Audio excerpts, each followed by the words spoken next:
Welcome back and thank you very much for staying with us. I'm Colin Limawane. The South African holiday season is closer than you think. Some people have already planned how they're going to spend their vacation in December. A new domestic tourism marketing campaign, and nothing's more fun than a Sho't Left, emphasizes the fun of a domestic leisure getaway and encourages South Africans to take short breaks. Nothing's more fun than a Sho't Left brings the fun back to travel. It reminds South Africans that taking a holiday, even for a night or two, gives them benefits that endure, great memories, quality time with loved ones, and well-deserved escapes from dull routines, and a chance to experience a new place or new places and new people as well as new things.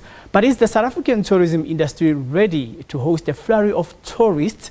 Well, to take us through this is tourism expert from the Tshwane University of Technology, Swonwabile Unathi Henama. Thank you very much for coming, sir.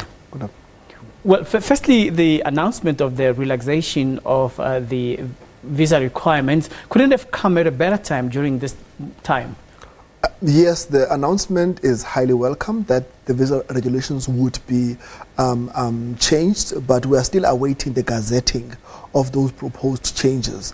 But whenever visa regulations are removed anywhere in the world, there's always an increase in the number of tourists that travel, because nowadays people want to take quick holidays. You just wake up in the morning and say, let's go to this country and visit it. So if we don't have a favorable visa system, then we cannot benefit from increased tourism.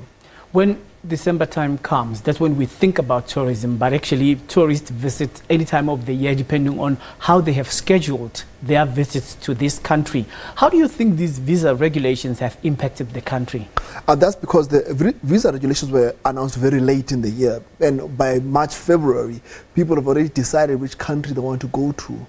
People must always understand the tourism sector, it's a highly, highly competitive sector where almost all countries have jumped on the tourism bandwagon because it has become an easy way to get foreign exchange, create jobs, and also stimulate entrepreneurship.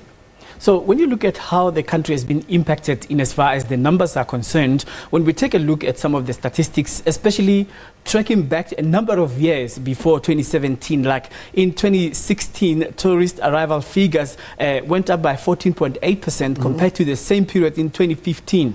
But then, do you think that, given that the 822,416 that were tabulated by the statistics from the Department of Tourism painted a picture about the prevailing atmosphere around that time, that some people were frustrated to come to South Africa when they were having their children with them because of the abridged birth certificates, the approval of the other spouse, and all the tedious requirements, the nitty-gritties of passing through the ports or the airports?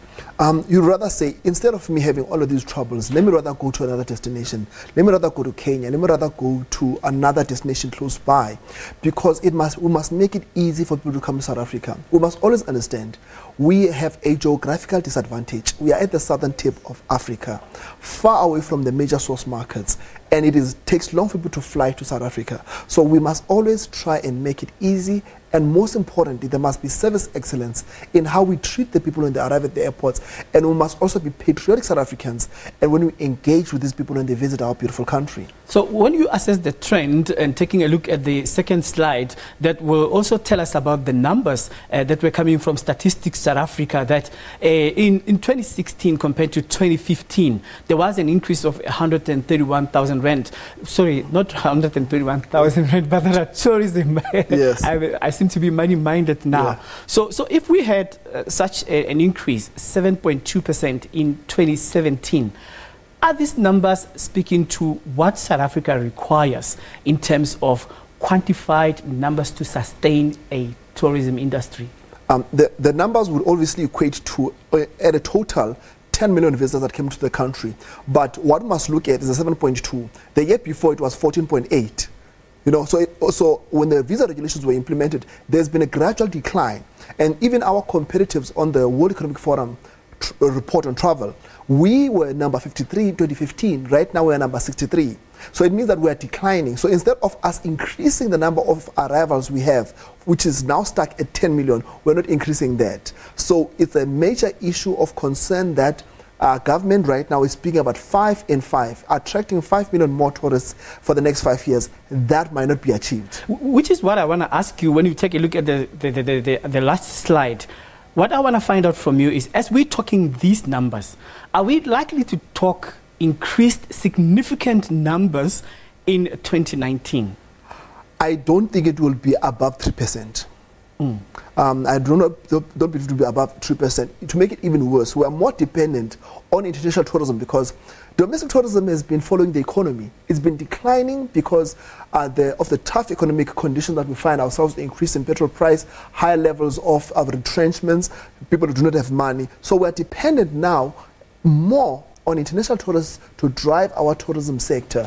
Yeah, but when you say domestic tourism, to me, if I go to Durban or Cape Town, it's domestic tourism. But for somebody who comes from Germany or from China, when they come here, we call them international tourists, but we are at the same destination. So what are the implications in as far as safety is concerned? I mean, we've got the issue of Durban, where we referred to, for example, the threats to safety of communities if there's going to be any terrorism or religious indifferences, or you talk about crime. If you hear that a tourist in South Africa has been kidnapped, killed or raped at Table Mountain or in Mpumalanga somewhere at God's Window, what does this say about the country? The tourism sector forces the government to treat its citizens better. The issue of safety and security has always been flagged whenever reports come out about the tourism sector. We have a poor perception of safety and security in South Africa. We need to completely change that. But before we change that, it means we must firstly change it for our citizens. Safety and security must be a dividend that is enjoyed by each and every tourist and each and every citizen of this country. On a parting shot, how does South Africa rate on a global scale in as far as a preferred tourist destination? We are number 65 as the preferred destination in the world. And what does that mean? Out of 145 countries. So that means that we are doing good, but still not the best. We need to work harder. All right. Unathi Swonwabile Henama, who is a tourism expert from the Tshwane University of Technology, talking to us about the readiness of the South African tourism industry. Let's take a break. We'll be right back.